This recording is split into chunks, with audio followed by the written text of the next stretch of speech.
yalla wadu barke futa jalla okora la giselu lam okora barke jalla ila gasin dalaba ko dum do wiete leader ko dum do wiete mawbe ko dum do wiete mokopaado be do wiete halfinte ko be do duwa halfinede service be halfinama be gollana yimbe mabbe be enen kan non pula ko nguye dum do wonan en leçon États-Unis d'Amérique, Israël, France, Allemagne, Angleterre, Qatar, Irak. Wow, when way, jogi be puissance, jogi be armes din fop, jogi be piji din fop, dundi Iran. Iran holli haysi be waraybe. C'est-à-dire haysi be waraybe be darto haysi be waraybe be luttay ka dartande ma ndare be ya day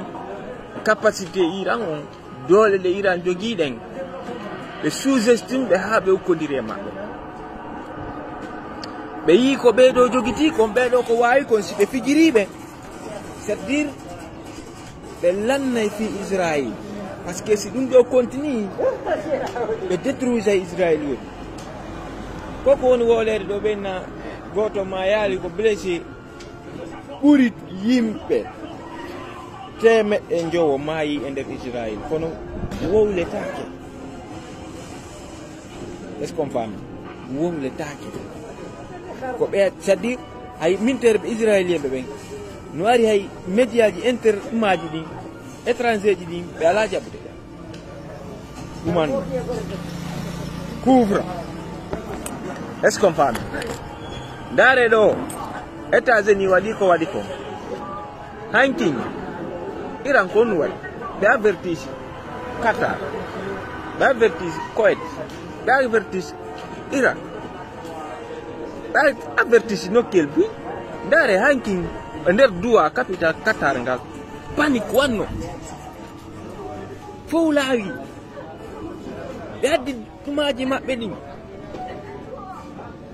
cabbi mabbe din Qatar fo wali yele Kuwait fo wali yele Irak fo wali yele États-Unis maji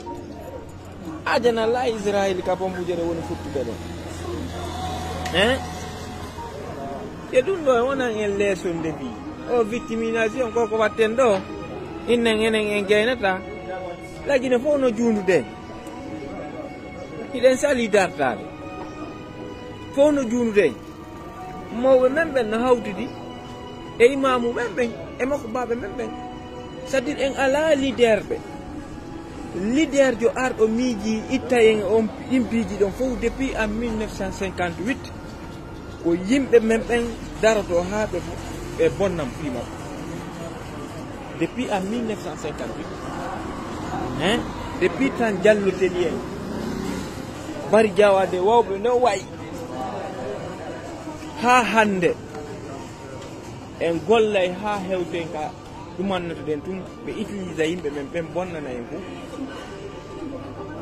hande soso maninka oresie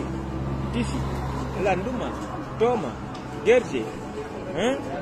olano ka hono baga foko contre me woni ko 10 contre 1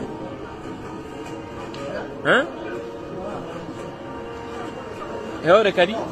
e on en don goto jonnindira juuɗo goto en nantodira en yiɗidirana en natodira en famodira ko ɗum woni wadde ɗi piiki ɗo ɗare ɗo Iran hande ɗare Iran adna Allah fo respectiɓe Israël sous-estimiɓe ha ɓe ukki legga hiite nder maɓɓe direct États-Unis miji no fankay c'est-à-dire utilisa ɓaroɓe yeeso ɓe ɗaroɓeya kono tawi gasda parce que si ɓe continue ni ko ɓe amɓe woni perdude États-Unis de financide des milliards e nder Israël des milliards on ɓe financé on noon des milliards on ɓe financede ɓe ala ganade ɓe perda e tuwol donc ala ɓe arrange de vu que la situation c'est-à-dire o e ɓe watta ɓe hersu américain ɓe ɓen ari yeyi waɗi foɗuma inni resisi par ce que ɓe memali ko duwa ko ɓe suusani memoyde ɓe yi ɓen Iran mawɗo on o yi kanko ko mawɗo nawɗo o hewtuɗo ko maya himo waɗi pere fi mayde fi yimɓe makko ɓen fi iwdi makko ndi fi religion makko fi leñol makko ngol sino holi fi mayde ko ɓeyay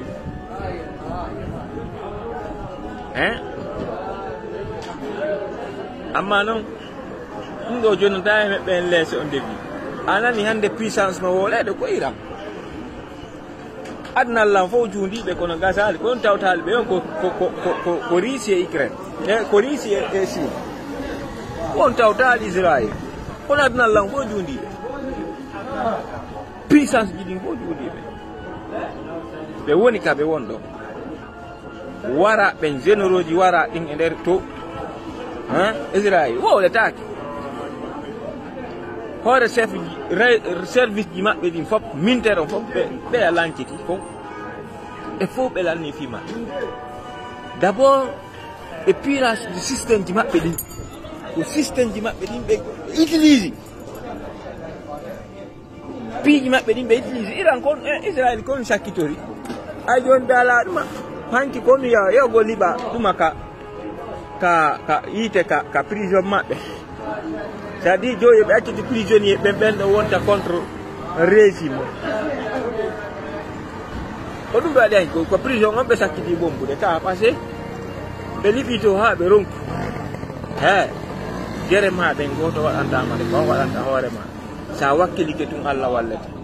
ko leesonde bi hakkude men